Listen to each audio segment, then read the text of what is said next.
Movie sneak channel பார்த்துட்டு இருக்க அனைத்து நண்பர்களுக்கும் வணக்கம். நாம இன்னைக்கு பார்க்க போற மூவி 2025ல ரிலீஸ் ஆன மலையாளம் கிரைம் த்ரில்லர் மூவி ரோந்த். தமிழ்லயும் ரோந்துன்னு சொல்லுவாங்க இல்லையா? அதாவது போலீஸ் பேட்ரோல் போறது. ஸோ இந்த கதையோட ஒன்லைன் என்னன்னா, ஒரு நாள் நைட்டு போலீஸ் பேட்ரோல் போறாங்க. அப்போ 2 போலீஸ் ஆஃபீஸர்ஸ் போயிட்டு இருக்காங்க. அவங்க என்னென்ன ஃபேஸ் பண்றாங்க, அந்த நைட்டுக்குள்ள அவங்க என்னென்ன சந்திச்சாங்க, அதோட ரிசல்ட் என்ன ஆச்சு அப்படின்றது ரொம்ப அழகா சொல்லியிருப்பாங்க. ஸோ படத்தோட ஹீரோ வந்து ரோஷன் மேத்யூ. அவர் கூட வந்து யோகனன் ஒரு சப் இன்ஸ்பெக்டர். ரோஷன் மேத்யூ வந்து ஒரு ஜூனியர் போலீஸ் ஆஃபீஸர். ஆக்சுவலாக வந்து ஜீப்பெல்லாம் ஓட்டுறவர் மாதிரி. ஸோ இவங்களுக்கு தான் அன்றைக்கி வந்து நைட் பேட்ரோல். ரோஷன் மேத்யூக்கு கல்யாணம் ஆகி ஒரு சின்ன குழந்தை, அதுக்கப்புறம் அவங்க அம்மா இருக்காங்க. அண்ட் அவருக்கு வந்து இந்த வேலை ரொம்ப முக்கியம், கடன் பிரச்சனைலாம் இருக்குது. அந்த யோகனன் அப்படின்றவர், அவங்க ஒய்ஃப் வந்து வீட்டில் இருக்காங்க. அவங்க ஏதோ சந்தேக புத்தி மாதிரி இருக்காங்க. இவங்க ஃபோன்லாம் பார்த்துட்டு இருக்காங்க. உங்களுக்கு யார்கிட்ட இருந்து ஃபோன் வருது, மெசேஜ் வருது அப்படிலாம் செக் பண்ணுறாங்க. அவங்க எந்த வேலையும் செய்யலாம். ஆனால் இவர் வந்து ஃபிஷ் கிரேவிலாம் பண்ணுறாரு. எல்லாம் செஞ்சு சின்சியராக எடுத்து வைக்கிறாரு. நீ வந்து இத்தனை மணிக்கு சாப்பிடு அப்படின்லாம் கூட சொல்கிறாரு. யோகனன் இருக்கார் இல்லையா, அவர் சீனியர் ஆஃபீஸர். அவர் வந்துட்டு கொஞ்சம் ஸ்ட்ரிக்ட் ஆஃபீஸர். மற்றவங்களெல்லாம் வந்து ரொம்ப மதிக்கிற மாதிரி அந்த மாதிரிலாம் கிடையாது. அண்ட் நம்ம ரோஷன் வந்து ஒரு அங்கே அந்த ஸ்டேஷனில் ரொம்ப நியூ. அப்போ அன்றைக்கி நைட் அவங்க கிளம்புறதுக்காக ரெடி ஆகிட்டு இருக்காங்க. அப்போ லேடி ஆஃபீஸர் சொல்கிறாங்க ரோஷன் கிட்ட, சார் எந்த குடிகாரையும் நைட்டு கொண்டு வராதீங்க, நாங்கள் தான் நைட் டியூட்டி பார்க்க போகிறோம், நீங்கள் அதை யோகன்கிட்ட சொல்லுங்களேன் அப்படின்னா, ஐயோ அவர் வந்துட்டு வேணும்னே குடிகாரங்களை பிடிச்சிட்டு வருவார் சார் அப்படின்றாங்க. ஸோ இந்த மாதிரி கொஞ்சம் அவர் வந்து மற்றவங்க கிட்ட ரஃப் அண்ட் டஃப்பாக இருக்கான்னு தெரியுது. ஸோ நைட்டு டியூட்டிக்காக வந்து கிளம்பிட்டு இருக்காங்க. ஈவினிங்கே கிளம்புறாங்க. அண்ட் இந்த ரோஷனோட குழந்தைக்கு வந்து லைட்டாக ஃபீவர் இருக்குது. அதுக்கு மருந்தெல்லாம் கொடுக்க சொல்லிவிட்டு அவர் நான் சீக்கிரமாக காலைல வந்துடுறேன்னு சொல்லிட்டு கிளம்புறாரு. இந்த பக்கம் வந்துட்டு அவங்க அப்படியே போகிறத காமிச்சிட்டு இருக்காங்க. அவங்க எல்லா வழியிலும் எல்லாரையும் பார்த்துட்டு போயிட்டே இருக்காங்க. அப்படி போகும்போது ஒரு குரூப் ஆஃப் பாய்ஸ்லாம் இருக்காங்க. அவங்களாம் அந்த பக்கம் போகிற கேர்ள்ஸை டீஸ் பண்ணுற மாதிரி இருக்குது. உடனே வண்டியை நிறுத்துறாங்க. நிறுத்திட்டு இங்கே நிற்கிறீங்க அப்படின்னு சொன்னால், சும்மா தான் நாங்கள் வந்து டைம் பாஸ்க்கு வந்தோன்னு, நான் நெக்ஸ்ட்டு திரும்ப வரும்போது இங்கே இருக்கக்கூடாது, மரியாதை கிளம்புங்கன்னு திட்டி விடுறாங்க. உடனே அவங்களாம் கிளம்பி போயிடுறாங்க. அப்படியே நைட் ஆகிடுது. அப்போ அவங்களுக்கு வந்து வாக்கி டாக்கியில் ஒரு கால் வருது. ஒரு வீட்டிலேருந்து பிரச்சனை அப்படின்ற மாதிரி. அந்த அட்ரஸ்க்கு இவங்க போகிறாங்க. அங்கே போய் பார்த்தா அவங்க என்ன சொல்கிறாங்கன்னா, அந்த வீட்டில் இருக்க ஒரு சாதாரண ஆள். அவர் வந்து என்ன பண்ணுறாங்கன்னா, ஒரு பணக்காரங்க அந்த ஏரியாவில் இருக்காங்க. அவங்க வந்துட்டு அவங்க வீட்டு பொண்ணு இவங்க வீட்டு பையனோட ஓடி போயிட்டாங்க அப்படின்னு சொல்லி, அவங்க பையன் எங்க மரியாதையாக சொல்லுன்னு மிரட்டியிருக்காங்க. போலீஸ் வரவும் அவங்களாம் எஸ்கேப் ஆயிட்டாங்க. ஸோ இந்த ஏரியான இருக்கிறவரோட வீட்டோட பையன் பேர் அருண். ஸோ அருண் தான் அந்த பொண்ணை கடத்திட்டு போயிருக்காங்க அப்படின்ற மாதிரி இப்போது பேச்சு வந்திருக்கு. ஓகே, அந்த பணக்காரங்க வீடு எங்கே இருக்குன்னு இவங்க போகிறாங்க. ஏன்னா அந்த பணக்காரங்க வீட்டிலேருந்து அந்த பொண்ணோட அப்பா வந்து கம்ப்ளைண்ட் பண்ணியிருக்காரு போலீஸ்க்கு, என் பொண்ணை காணோம், அருண்ன்றவன் கடத்திட்டு போயிட்டான் அப்படின்னு. அதனால அங்கே போகிறாங்க. அங்கே அந்த பொண்ணோட அம்மா உள்ளே வந்து மிரட்டிட்டு போன பசங்களை திட்டிட்டு இருக்காங்க. நீங்கள் அவ்வளோ வந்து ஹார்ஷாக மிரட்டினீங்க, எல்லாரும் பார்த்துட்டு இருக்காங்க அந்த ஏரியாவில், போலீஸ்க்கு கால் பண்ணிட்டாங்க போல இருக்கு அப்படின்னு கோமா திட்டுறாங்க. கரெக்டாக போலீஸ் ஜீப்பும் வரவ இங்கே இருங்க சொல்லிட்டு வெளியே போகிறாங்க. உங்கள் பொண்ணு காணோன்னு கம்ப்ளைண்ட் வந்திருக்கு அப்படின்னும் போது, இல்லையே நாங்கள் அஃபிஷியலாக எதுவும் குடிக்கலையே அப்படின்னு. இல்லை உங்கள் ஹஸ்பண்ட் தான் பண்ணியிருக்காரு. இல்லையே என் பொண்ணு வீட்டில் தான் இருக்கா அப்படின்னு. அப்படியே அவங்க பொண்ணு கொஞ்சம் வெளியே வர சொல்லுங்களேன், நாங்கள் பார்த்துட்டு போகிறோம்னு சொல்லிட்டு ரோஷன் தான் கேட்குறாரு. அந்த நேரத்தில் உள்ள இருக்க அந்த ரவுடிமா இருக்க பையன் வரான். அவன் வந்து சொல்கிறான், எதுக்கு நாங்கள் பொண்ணெல்லாம் வர சொல்லணும், அதெல்லாம் நாங்கள் சொல்கிறோம்ல கேட்டு போங்க அப்படின்னு கோவமாக சொல்கிறான். ரோஷனுக்கு கோவம் வருது. சட்டையை பிடிச்சிடறான். என்ன போலீஸ்கிட்டே தீவிரமாக பேசுகிறேன். அப்போ உடனே யோகன் என்ன பண்ணுறாரு, நான் சீனியர் ஆஃபீஸர், நான் பார்த்துக்கிறேன், நீ டிரைவர்னா டிரைவர் வேலையை பார்ப்போ அப்படின்னு துரத்துறாரு. துரத்திட்டு சாரி, நீங்கள் ஜஸ்ட் பொண்ணு வந்து காமிச்சிங்கன்னா கரெக்டாக இருக்கும்னு. பொண்ணு உள்ளதா சார் இருக்கா, கூப்பிடலாம் முடியாது அப்படின்றாங்க. சரி உங்கள் ஹஸ்பண்ட் தானே கம்ப்ளைண்ட் பண்ணாரு, அவரை வந்து பொண்ணு உள்ள இருக்கா சொல்லி லெட்டர் எழுதி கொடுக்க சொல்லுங்கள், அதோட நாங்கள் போயிடுறோம் அப்படின்னு. அதனால லேடி போய் சொல்கிறாங்க, உங்களுக்கு அறிவே இல்லையா, காது வச்ச மாதிரி முடிக்காமல் அங்கே போய் கம்ப்ளைண்ட் பண்ணியிருக்கீங்க, போங்க லெட்டர் எழுதி கொடுங்கன்னு சொல்கிறாங்க. ஸோ அங்கே வந்து சால்வ் ஆகிடுது. இப்போ போகிற வழியெல்லாம் வந்து அந்த சீனியர் ஆஃபீஸர் ரோஷனை திட்டிகிட்டே வராரு. நீங்கள்லாம் வந்து சும்மா ஐபிஎஸ் ட்ரைனிங் எடுத்துகிட்டு வந்து போலீஸ் ஆகிடுவீங்க, எங்களை மாதிரி உங்களுக்கு எக்ஸ்பீரியன்ஸ் கிடையாது, ஒன்றும் கிடையாது, ஏட்டு சுரக்கா தான் உங்களுக்கு, பப்ளிக் கிட்ட இப்படி தான் நடந்துப்பீங்களா, அவங்க வந்து பணக்காரங்க, அவங்க கிட்ட போய் நீ நேராக சட்டையெல்லாம் பிடிக்கிற, அவங்க தேவையில்லாமல் கம்ப்ளைண்ட் பண்ணணுமா, உன் கூட சேர்ந்து நானும் மாட்டுவோம் போல இருக்கு, உனக்கு அமைதியாக வர தெரியாது, ஒன்றை போய் என் கூட போட்டிருக்காங்க பார் அப்படி திட்டிகிட்டே வராரு. ரோஷனுக்கு ரொம்ப கோவமாக வருது. ஏற்கனவே இந்த ஆள் வந்து ஓவராக பண்ணுவார், இவர் கூட எப்படி தான் நைட்டை ஓட்ட போகிறோமோன்னு நினச்சிட்டு இருக்காரு. அப்படி போயிட்டு இருக்க சமயத்தில் பார்த்தா சர்ச் ஃபாதர் இருக்கார். அவரோட கார் நிற்கிது. பக்கத்தில் இன்னொரு வெஹிக்கிளில் வந்து கொஞ்சம் பாய்ஸ்லாம் இருக்காங்க. என்ன ஃபாதர் என்ன ஆச்சு அப்படி கேட்கும்போது, இவங்க வந்து என் வண்டியை இடிச்சிட்டாங்க, லைட்டாக கொஞ்சம் டேமேஜாக இருக்குன்னு சொல்கிறாங்க. அந்த பையனுங்க அப்பெல்லாம் நாங்கள் போகிறோம் அப்படி சொல்லி சொல்கிறாங்க திமிரா. மரியாதை இறங்குங்க, நீங்கள் தான் இடிச்சிங்க, ஃபஸ்ட்டு குடிச்சிருக்காங்களா பாருங்கன்னு பார்த்தா அந்த ஊத சொல்கிறாங்க. அவங்க குடிச்சிருக்காங்க, ட்ரங்க் அண்ட் டிரைவ் தெரியுது. ஓ குடிச்சிட்டு வந்து இப்படி பண்ணுவீங்களா, அவ்வளோ கொழுப்பா, கேஸ் போட்டால் அவ்வளோதான், மரியாதையே வந்து ஃபாதரோட வண்டி டேமேஜ் ஆயிருக்கு, ஒரு 10,000 செலவாகும், 10,000 இருக்கா கொடுத்துட்டு போங்க அப்படின்றாரு நம்ம சீனியர். உடனே அந்த பசங்களும் விட்டா போதும் காசு கொடுத்துட்டு போயிடுறாங்க. இப்போ இவர் என்ன பண்ணுறாரு, இந்தாங்க ஃபாதர் நீங்கள் வந்து எடுத்துகிட்டு போங்க அப்படின்னு ஃபாதர் தேங்க்யூன்னு வாங்குறாரு. அப்போது நம்ம சீனியர் சொல்கிறாரு, ஃபாதர் நீங்களும் லைட்டாக குடிச்சிருக்கீங்க அப்படி தானே, சர்ச்சில் வைன் குடித்தேன் அப்படின்னு. ஸோ எனிஹாவ் குடிச்சு தான் நீங்களும் ஓட்டிருக்கீங்க, ஸோ உங்களுக்கு மனசாட்சிப்படி சொல்லுங்கள், இந்த காசு நீங்கள் எடுத்துக்கலாமா அப்படி கேட்குறாரு. உடனே ஃபாதர் இல்லை அப்படின்றாரு. அப்போ கொடுங்க, எனக்கு கொடுங்கன்னு வாங்கி வச்சுக்கிறாரு. இதை பார்த்து நம்ம ரோஷனுக்கு பிடிக்கவே இல்லை. ஃபாதர் போயிடுறாரு. ரோஷன் சொல்கிறாரு, உங்களுக்கு அசிங்கமாக இல்லை இப்படி லஞ்சம் வாங்குறீங்களேன்னு. அப்போ அந்த சீனியர் சொல்றாரு, "ஏன் இந்த கார் வந்து கொஞ்ச நாளா மெக்கானிக் ஷெட்லயே கிடந்தது. நம்ம டிபார்ட்மெண்ட் இன்னும் காசு குடுக்கவே இல்ல. என் சொந்த காசையா போட சொல்ற? இப்படிதான் அட்ஜஸ்ட் பண்ணி போகணும். உனக்கு போலீஸ் டிபார்ட்மெண்ட்ல இன்னும் எந்த நெளிவு சுளிவும் தெரியல போல இருக்கு. அமைதியா வண்டிய ஓட்டுன்னு" திட்டுறாரு. கிறிஸ்மஸ் ஆக்சுவலா கொஞ்ச நாளா வரப்போது. அதனால அந்த ரோடெல்லாம் பார்த்தா சர்ச்சஸ் எல்லா இடமே ரொம்ப சூப்பரா சீரியல் லைட்லாம் போட்டிருக்காங்க. இப்போ இவங்க என்ன பண்றாங்க, போலீஸ் ஸ்டேஷன்ல போயிட்டு நைட்டு டின்னர் சாப்பிடுறாங்க. அப்போ அந்த சீனியர் ஆஃபீசர் அங்க ரெஸ்ட் எடுக்கிறாரு. இன்னொரு ஆஃபீசர் கூட வராரு கொஞ்ச நேரத்துக்கு. அப்போ இவங்க போயிட்டு இருக்கும்போது வாக்கி டாக்கில ஒரு சவுண்ட் வருது. ஒரு வீட்ல வந்து ஒரு அப்பா, அவர் கொஞ்சம் மனநல பாதிக்கப்பட்டவர். அவர் குழந்தைய அபியூஸ் பண்றாரு அப்படின்னு வருது. அங்க போயிட்டு நம்ம ரோஷன் என்ன பண்றாரு, இறங்கி அவர் பாட்டுக்கு அந்த வீட்டு பக்கம் போறாரு. அங்க பார்த்தா குழந்தை அழுதுட்டே இருக்கு.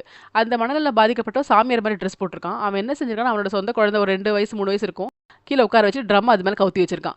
அவன் என்னன்னா, நம்ம குழந்தைய யாரும் எடுத்துறக்கூடாது அப்படின்ற மாரி புரொடெக்ஷன் பண்றோம்னு நெனச்சு உள்ள குழந்தைய போட்டு வச்சிருக்கான். குழந்தை உள்ளேருந்து அழுதுகிட்டே இருக்கு.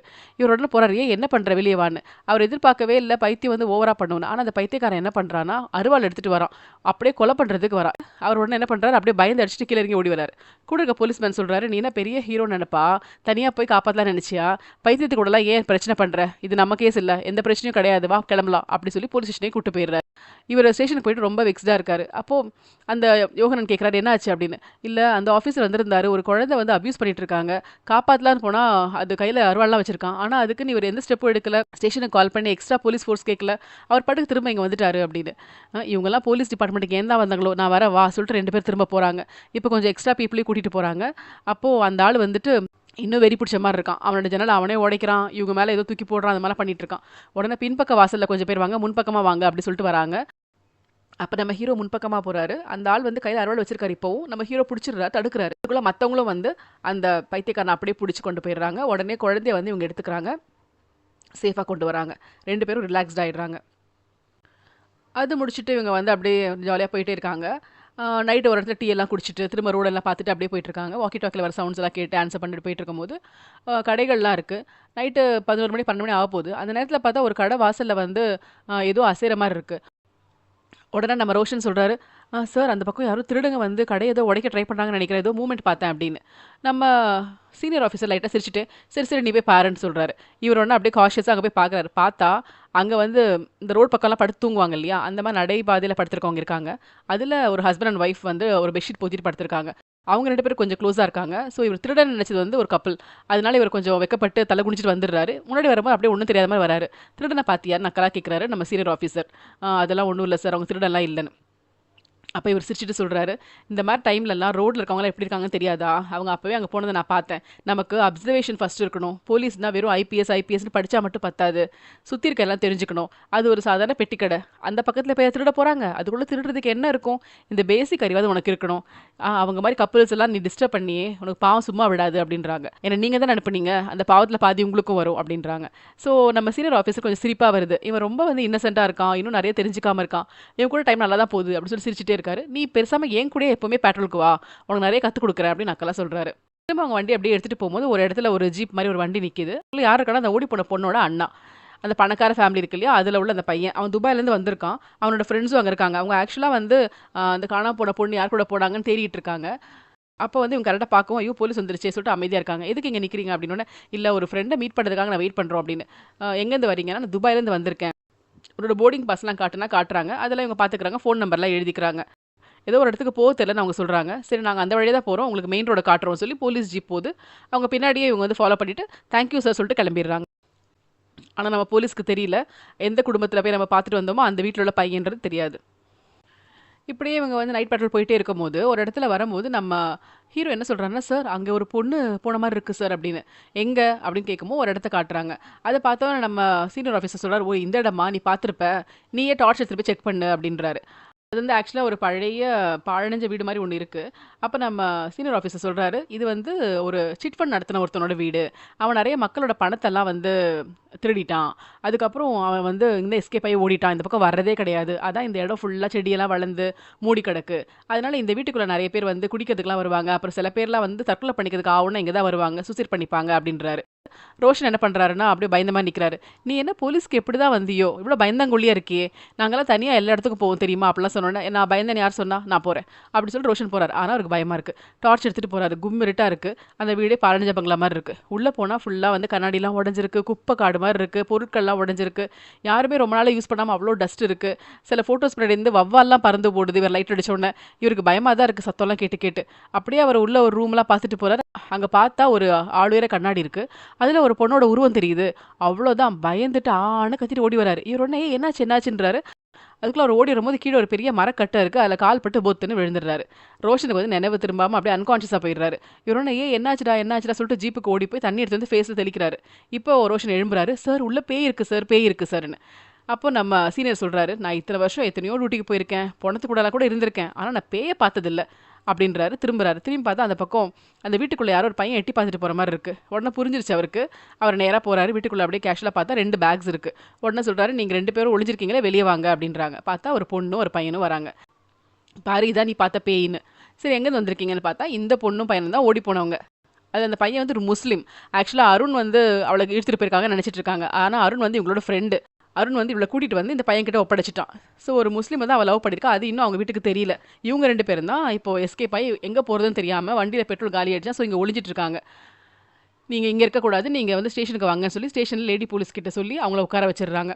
நாளைக்கு காலைல கோர்ட்டில் உங்களை ஒப்படைப்போம், நீங்கள் வந்து உங்களை பற்றி சொல்லிக்கோங்க, மேஜர் தானே, உங்களுக்கு எந்த பிரச்சனையும் இருக்க போகிறதில்ல, சேஃபாக இங்கே இருங்கன்னு சொல்லிட்டு இவங்க போகிறாங்க.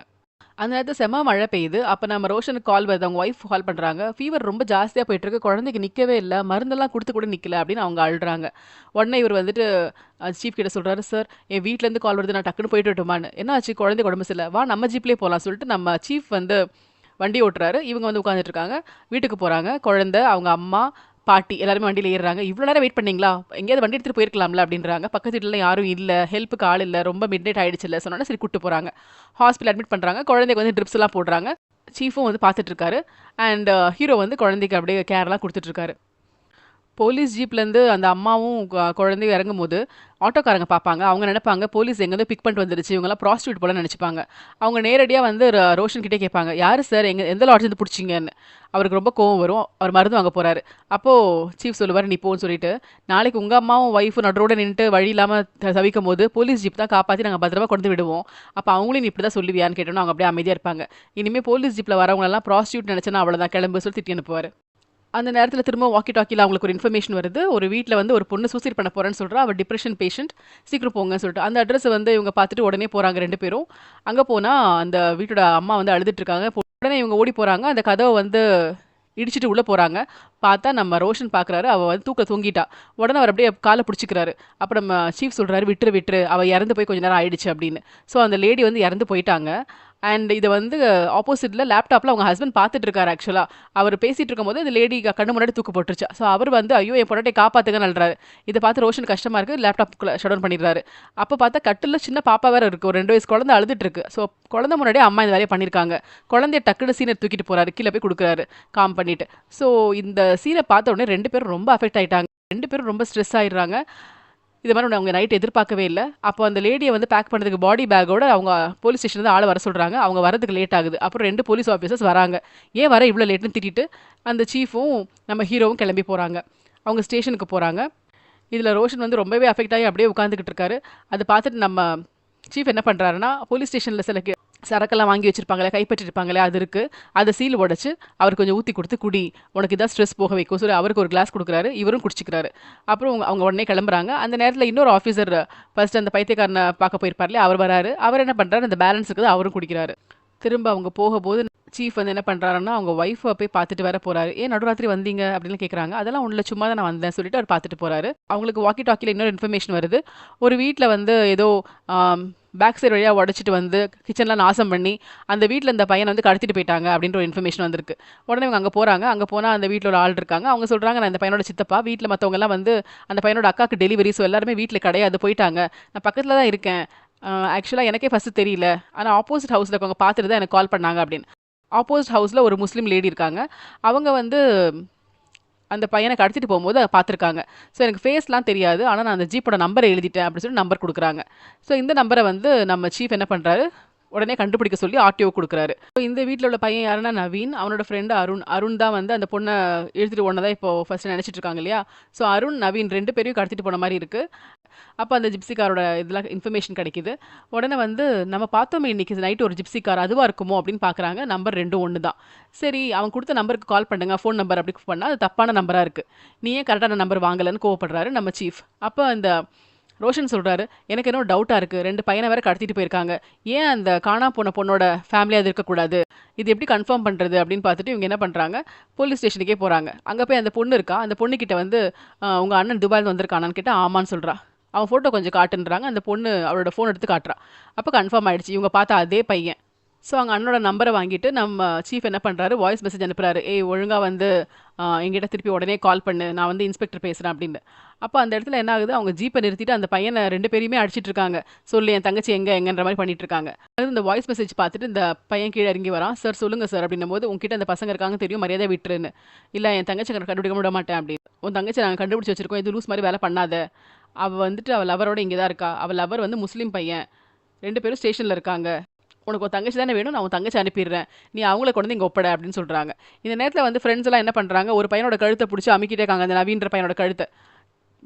சரி கை எடுத்து பார்த்தா அவன் உடனே மயக்கம் போட்ட மாதிரி ஆயிடுது. ஐயோ நவீனுக்கு ஏதோ ஆயிடுச்சோன்னு சொல்லிட்டு அதுங்கெல்லாம் இறங்கி வருதுங்க. உடனே ஓடி வராங்க. ஓடி வந்துட்டு ஏய் அவன் செத்து போயிட்ட மாதிரி இருக்கான்டா அப்படின்ட்டு. ஆனால் நவீன் நடிச்சிருக்கான். அவன் உடனே என்ன பண்ணுறான், விட்டா போதும் அவனும் இறங்கி ஓடுறான். ஆக்சுவலாக இவங்களே விட்டுருப்பாங்க. அவனும் இறங்கி தண்ணி இருக்கா அந்த இடத்துல ஓடுறான். இவங்க பிடிக்க போகிறாங்க, தண்ணிக்குள்ளே இறங்கி போகிறான். சரி அவங்க ஓடினா ஓடட்டும், நம்ம வந்து தங்கச்சியை பார்க்க போவோம் அப்படின்னு சொல்லிட்டு இவங்க கிளம்பிடுறாங்க. நவீன் மட்டும் அப்படி தண்ணியில் அப்படி போயிட்டு இருக்கான். அதே சமயத்தில் அவங்களுக்கு இன்னொரு கால் வருது. ஒரு வீட்டில் வந்து ஒரு ஒய்ஃபை வந்து ஒரு ஹஸ்பண்ட் குடிச்சிட்டு அடிச்சிட்டு இருக்கான் அப்படி சொல்லிட்டு. அங்கே ஒரு குட்டி பையனும் இருக்கான். இவங்க வரவும் அந்த பையன் அழுதுகிட்டே வரான், எங்கள் அம்மாவை அடிக்கிறாங்க அப்படின்னு. அப்போ அவங்க சொல்கிறாங்க, அவனுக்கு வந்து ஏதோ சந்தேக புத்தி, நல்லா குடிச்சாலே இப்படி தான் ஆயிடுவார் அப்படின்னு. அது பையனை வேற அடிச்சிட்டாரு சார், என்ன அடிச்சா கூட பரவாயில்ல. சரி பையனோட முதுகு காமிக்கிறாங்க. அப்போ நீ பையனை அடிச்சியானா அந்த பையன் அப்படியே குடிச்சிட்டு திமிரா இருக்கான். அவ்வளோதான், பையனை அடிச்சான்றது அந்த காயத்தை பார்த்த உடனே நம்மளோட அந்த சீஃப்க்கு ரொம்ப கோவம் வருது. அந்த ஆளை போட்டு எட்டி எட்டி மிதிச்சு அடிக்க ஆரம்பிச்சிடறாரு. ரோஷன் பார்த்துட்டு ஓடி வராரு. சார் விடுங்க சார், அவனை அடிச்சு செத்துட்டாங்கன்னா நானும் தான் சேர்ந்து மாட்டணும், ஏன் சார் இப்படி பண்ணுறீங்கன்னு கோவமாக கேட்குறான். அவர் அப்படியே அமைதியாக வந்து ஜீப்பில் ஏறிடுறாங்க.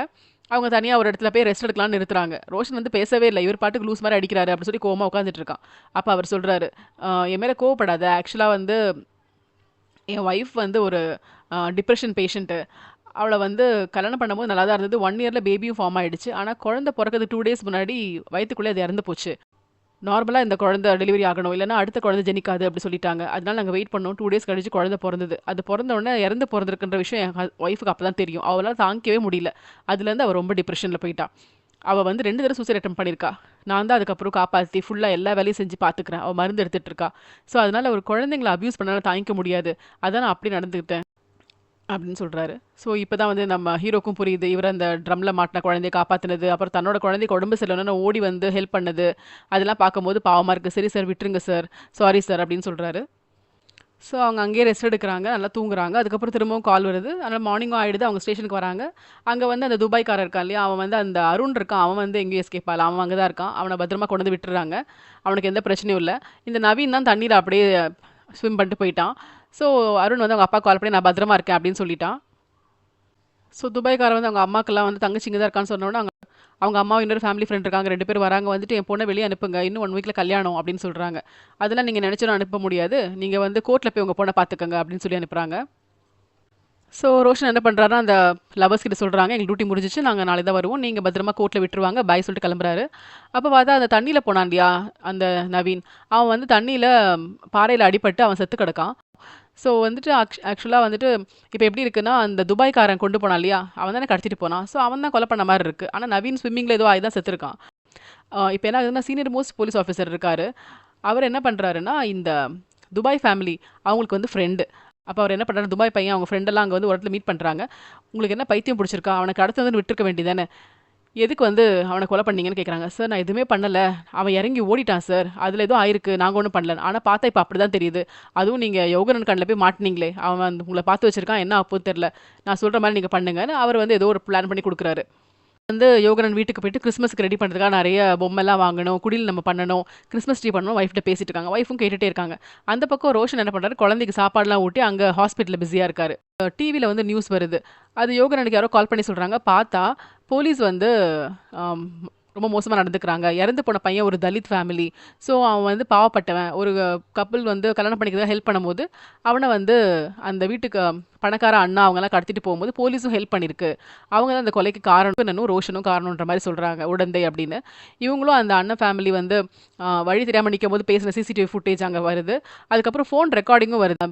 யோகனன் இருக்காரு இல்லையா? அவர் அந்த அண்ணன் கிட்ட பேசியிருப்பார்ல, "அந்த பொண்ணெல்லாம் இங்க தான் இருக்கா. நீ வா உன் தங்கச்சிய விட்டுர்றேன். நீ அவங்கள கூட்டிட்டு வான்னு" சொல்லியிருப்பாரு. அது சும்மா தான் அவர் சொல்லியிருப்பாரு. இப்ப அத பார்க்கும்போது எப்படி இருக்குன்னா, "உன் தங்கச்சிய மட்டும் விட்டுர்றேன். நீ வந்துரு" அப்படி சொல்லி கூப்பிட்ட மாரி இருக்கு. ஸோ இவங்களும் உடந்தைன்ற மாரி டிவில சொல்லிட்டு இருக்காங்க. இத பார்த்து இவருக்கு ஷாக் ஆகுது. உடனே என்ன பண்றாரு, ஒய்ஃப் கிட்ட வந்து, "நம்ம சர்ச்சுக்கு போணும். பாஸ்டர் கூப்பிட்டுருக்காரு. சொல்லி ட்ரெஸ் எல்லாம் மாத்திட்டு வான்னு" சொல்லி அவங்களோட லக்கேஜ் எல்லாம் எடுத்துட்டு போறாங்க. ஒய்ஃப் கேட்கறாங்க, "நம்ம ஏன் அங்க போறோம், அங்க போறோம்ன்னு?" "இல்ல பாஸ்டர் உன்ன பார்க்கணும்னு சொன்னாங்க." அப்படி கூட்டிட்டு போறாரு. பாஸ்டர் கிட்ட சொல்லிட்டாரு, "நான் வந்து என்ன அரெஸ்ட் பண்ண சான்ஸ் இருக்கு. நீங்க என் ஒய்ஃப பார்த்துக்கங்க" அப்படின்ட்டு. அப்போ ஒய்ஃப் கிட்ட வந்து, "உனக்கு ஒரு மருந்து குடுக்கணும். நீ கொஞ்சம் சரியாகறதுக்காக மருந்து குடுக்க போறோம்." "எனக்கு எதுக்கு?" "இல்ல குடுக்கணும்." ஃபாதர் சொல்றாரு. ஃபாதர் வந்து டாக்டர் கூட. அப்ப அவரு மருந்து போட்டு ஒய்ஃப தூங்க வச்சுட்டு, ஏன்னா நான் போகும்போது என் ஒய்ஃப் அழக்கூடாது அப்படி சொல்லிட்டு இருக்காங்க. அப்போ அரெஸ்ட் பண்றதுக்கு போலீஸ் வராங்க. யோகனன் பாட்டுக்கு ஏறி போறாங்க. இந்த பக்கம் ரோஷன் வந்து ஹாஸ்பிட்டல்ல இருக்காங்க. அப்போ 2 போலீஸ் ஆஃபீசர்ஸ் வராங்க. ஆ "ரோஷன் வா நம்ம இன்ஸ்பெக்டர் கூப்பிடுறாரு" அப்படின்னு. "என்ன விஷயம் சார்?" அப்படின்னு. "இல்ல வாயேன், உடனே வாயேன்." "என்ன சார் திடீர்னு இப்படி கூப்பிட்டீங்க? என்னாச்சு சார்?" அப்படின்னு சொல்றாங்க. அப்படி சொல்லும்போது பார்த்தா திடீர்னு வந்து பிரஸ்காரங்கலாம் வந்துடுறாங்க. "கொலை பண்றதுல வந்து நீங்க தானே உடந்தையா இருந்தீங்க. சொல்லுங்க. நவீன் எப்படியா இருந்தான்?" அந்த மாரிலாம் கேட்கறாங்க. இத கேட்டு ரோஷனுக்கு ஒண்ணுமே புரியல. ரொம்ப பயந்துடுறாரு. "என்ன சொல்லிட்டு இருக்கீங்க? கொலையா? சார் எனக்கு ஒண்ணும் தெரியாது. அது நவீன நான் நேர்ல கூட பார்க்கல சார்." அப்படிலாம் சொல்றாங்க. ஆனா போலீஸ்காரங்க அந்த பிரஸ் முன்னாடியே அவர ஃபாஸ்ட்டா இழுத்துட்டு போறாங்க. வா வான்ட்டு. "சார் ஏன் சார் வலுக்கட்டாயமா என்ன இழுத்துட்டு போறீங்க?" அப்படின்னு. அப்ப ஜீப்ல போகும்போது சொல்றாரு, "நீங்கலாம் ஃப்ரெண்ட்ஸா? நீங்க இப்படி பண்றீங்க? அந்த பையன நாங்க பார்க்க கூட இல்ல. ஏன் சார் இப்படி பண்றீங்க?" அப்படின்னு. இங்க தான் ஒரு பிளான் பண்ணியிருக்காங்க. அதாவது ரோஷன பத்தி வச்சு யோகனன் மேல வந்து ஒரு பழி போடலாம் அப்படின்னு நினைக்கிறாங்க. ஏன்னா அவர் ரொம்ப பயந்தவரு, புதுசு வேற. அப்போ அந்த கமிஷனர் மாரி ஒருத்தர் இருக்கார்ல, அந்த ஃபேமிலிக்கு ஃப்ரெண்ட். அவர் என்ன சொல்றாரு, "நைட் டியூட்டிக்கு போ சொன்னா 2 பேரும் என்னய்யா பண்ணியிருக்கீங்க? நீங்க லஞ்சம் வாங்கியிருக்கீங்க. உங்க ஜீப்ல ரூ. 10,000 பணத்த பார்த்தோம். அதுக்கப்புறம் 2 பேரும் குடிச்சிருக்கீங்க. அப்படிதானே?" அப்படின்னு. நைட் வந்து இவங்க குடிச்சதுக்கப்புறம் ஒருத்தர் குடிச்சிருப்பார்ல, அவர் அங்க நின்னுட்டு இருப்பாரு. ஸோ அவர் சொல்லியிருப்பாரு, "நைட் 2 பேரும் வந்து ட்ரிங்க்ஸ் பண்ணாங்கன்னு. நீங்க போலீஸ் பேட்ரோல்ல இருக்கீங்க, குடிக்கலாமா?" அப்படின்ட்டு. அப்போ ரோஷன் வந்து, "இல்ல சார்ன்னு" ஃபர்ஸ்ட் சொல்லுவாரு. அதுக்கப்புறம், "சாரி சார், நாங்க ஒரு கிளாஸ் தான் குடிச்சோம்." அப்படின்ற மாரி. முதல்ல பாரு இல்லன்னு சொன்னா, இப்ப வந்து ஆமா சொல்றான் பாரு. இவன் பொய் புழுகி இவன் மேல கேஸ் போடணும் அப்படின்னு. "சார் இல்ல சார், நாங்க எந்த கொலையும் பண்ணல சார். ப்ளீஸ் சார் எங்கள விட்டுருங்க சார், ப்ளீஸ் சார்ன்னு" அவர் அழவே ஆரம்பிச்சிடுறாரு. உடனே கூட இருக்க அந்த ஒரு ஆள் இருக்கான் இல்லையா? மாட்டி குடுத்தவன். அவன் என்ன சொல்றான், அப்படி ஹெல்ப் பண்ற மாரி, "சார் பாவம் சார். அவன் குழந்தை வேற ஹாஸ்பிட்டல் அட்மிட் சார். அவனுக்கு ஹெல்ப் பண்ணுங்க சார். சின்ன பையன் சார்." அப்படிலாம் சொல்றாங்க. "ஆமா சார், என் குழந்தை ஹாஸ்பிட்டல்ல இருக்கு. எங்க வாழ்க்கையே நாசமாயிரும் சார்." நீ வாழறான். அப்போ உடனே, "அப்ப என்னய்யா பண்றதுன்னு?" கமிஷனர் கேட்கிறாரு. உடனே அவன் சொல்றான், "பேசாம நீ வந்து யோகனனுக்கு அகைன்ஸ்டா ஒரு ரிப்போர்ட் எழுதி குடுத்துரு. அவ்வளோதான். நீ வந்து அப்ரூவரா மாறிடு." அப்படி சொல்றாங்க. ரோஷனுக்கு என்ன பண்ணணும்னு தெரியல. ரோஷன கொண்டு போய் உட்கார வச்சுட்டு, அந்த போலீஸ்மேன் வந்து எழுதுன்னு சொல்லிட்டு இருக்காரு. அதே சமயத்தில நம்ம யோகனன அரெஸ்ட் பண்ணி கொண்டு வராங்க. அவர் வந்து அப்படியே பார்க்குறாரு. ரோஷன் ஏதோ எழுதிட்டு இருக்கிறத பார்த்துட்டு அப்படியே போறாரு. அப்போ கமிஷனர் சொல்றாரு, "உங்களுக்கு வந்து வேற வேலை வெட்டியே இல்லையே, இந்த மாரி நடந்துக்கிட்டீங்கன்னு." அப்போ யோகனன் சொல்றாரு, "சார் தேவையில்லாம இந்த கொலை பழிய என் மேல போடாதீங்க. உங்களுக்கு எல்லாமே நடந்ததெல்லாம் தெரியும்." அப்படின்னு. "நான் எதையும் எழுதி குடுக்க மாட்டேன். நீ வந்து நம்ம ஆஃபீஸ்ல உள்ளவன் உனக்கு ஹெல்ப் பண்றோம். நீ ரோஷன் மேல பழின்னு எழுதி குடு. அவன் தான் பண்ணான்னு எழுதுன்னு. அவன் தான் உடந்தையா இருந்தான்னு எழுதி குடுன்னு." "நான் யாரும் எழுதி குடுக்க மாட்டேன். ஏன்னா நாங்க 2 பேருமே நல்லவங்கன்னு தெரியும். ஆக்சுவலா வந்துட்டு அந்த ஆளு எங்க இருந்தான்? அந்த பசங்க எங்க இருந்தாங்கன்னு நான் தான் அவனுக்கு இன்ஃபார்ம் பண்ணேன். அந்த 2 பேரும் ஒரு வீட்ல இருக்காங்கன்னு சொன்னதுக்கு அப்புறம் தான் இந்த பசங்க போய் அந்த வீட உடைச்சு அவங்கள கடத்திட்டு போயிருக்காங்க. ஸோ நான் உங்களுக்கு அப்டேட் குடுக்கும்போது நீங்க வந்து ஃபோன் பண்ணி சொல்லியிருக்கீங்க. உங்களுக்கும் அந்த துபாய் ஃபேமிலிக்கும் நல்ல பழக்கம் இருக்கு. நீங்க தான் காசு வாங்கியிருக்கீங்க. நாங்கலாம் உங்க டிபார்ட்மெண்ட் சார். எங்கள இப்படி அவமானப்படுத்தாதீங்க." அப்படின்னு. "சார் நான் கோர்ட்லயே சந்திக்கிறேன் சார். முடிஞ்சா எங்களுக்கு வந்து காப்பாத்துங்க சார் எங்கள." அப்படி சொல்லிட்டு அவங்க போறாங்க. அப்ப ரிப்போர்ட் எழுதணும்னு பேப்பர்ல வந்து ஸ்டேட்மெண்ட் எழுதுறாரு அவரு. நாங்க 2 பேரும் எந்த தப்பு பண்ணலன்னு எழுதிட்டு இருக்காரு. அந்த நேரத்துல இவங்க என்ன பண்றாங்க, இன்னொரு குரூப் வந்து என்ன பண்ணுது, "ரோஷன கூட்டு வந்து இங்க பாரு. உனக்கு அகைன்ஸ்டா யோகனன் எழுதிட்டு இருக்கான் பாரு லெட்டர்" அப்படின்னு. இத பார்த்தோனே ரோஷனுக்கு கோவம் வருது. ஓடி போய் அந்த ஸ்டேட்மெண்ட்ல சைன் போட்டுறாரு. இப்ப வந்து என்ன ஆகுது, ரோஷன் பக்கத்துல உட்கார வராரு. அப்போ கோவமா இருக்காரு. "நீங்க மட்டும் தப்பிக்கலாம் பார்த்தீங்களான்னு. நீ ஏதாவது எழுதி குடுத்தியான்னு?" "ஆமா, எழுதி குடுத்தேன்னு" சொல்றாரு. உடனே நம்ம சீனியர் தள்ள அடிச்சுக்கிறாரு. "நீ வந்து இவ்ளோ தத்தியா இருக்கியே! இந்த போலீஸ்காரங்க இத எப்படி திரிச்சு சொல்லுவாங்க தெரியுமா? நம்ம 2 பேரும் தான் காரணம்னு சொல்லப் போறாங்க. உனக்கு அகைன்ஸ்டா என்னையும், எனக்கு அகைன்ஸ்டா உன்னையும் சொல்லி கோர்ட்ல நிக்க வைக்க போறாங்க. தேவையில்லாம நீ எழுதி குடுத்துருக்க பாருன்னு" சொன்னோனே ரோஷனுக்கு ஒரு மாரி ஆகுது. அப்படியே பேனிக் ஆகுது. அந்த நேரத்துல என்ன ஆகுது, சரி 2 பேரையுமே வந்து கூட்டிட்டு வெளிய வராங்க. பிரஸ்காரங்கலாம் வந்துடுறாங்க. வந்துட்டு, "நீங்க 2 பேரும் எப்படி இந்த மாரி உடந்தையானீங்க?" அப்படிலாம் கேட்கறாங்க. ஆக்சுவலா அந்த துபாய் அண்ணனையும் வந்து அரெஸ்ட் பண்ணி வச்சிருக்காங்க. ஆனா அவனும் கொலை பண்ணல. பட் அவனையும் அரெஸ்ட் பண்ணி வச்சிருக்காங்க. அவங்கள எல்லாம் வந்து ஸ்டேஷன் கொண்டு போறாங்க. அப்ப அந்த சீஃப் சொல்றாரு, "எல்லாத்தையும் கெடுத்தியா பாரு எப்படி கொஸ்டின் கேட்கறாங்கன்ட்டு." ரோஷனுக்கு அப்ப இன்னும் பேனிக் ஆகி, அவர் என்ன பண்ணணும்னு தெரியாம, சிச்சுவேஷன் சமாளிக்க முடியாம, அங்கருந்து திடீர்னு தலதெறிக்க ஓடுறாரு. "ஏய் ரோஷன் எங்க ஓடுற?" அப்படின்றதுக்குள்ள நடு ரோடுக்கு ஓடுறாரு. அங்க ஒரு லாரி வருது. ரோஷன் அடிபட்டு அங்கேயே இறந்துடுறாரு. ஸோ அந்த ரோடு ஃபுல்லா ரத்தமாயிடுது. போலீஸ் அத வாஷ் பண்ணி விட்டுட்டு இருக்காங்க. இத பார்த்துக்கிட்டே நம்ம சீனியர் ஆஃபீசர் வந்து அப்படி ஜீப்ல ஏறி போயிட்டு இருக்காரு. இதோட இந்த படம் முடியுது. ஸோ ஒரு நாள் நைட்ல அவங்க நெறைய கேஸ் அந்த மென்டலி டிஸார்டர், அதுக்கப்புறம் அப்யூசிவ் ஹஸ்பண்ட், அப்புறம் தற்கொலை பண்ணது, இது மாரி நெறைய அவங்க பார்த்துருப்பாங்க.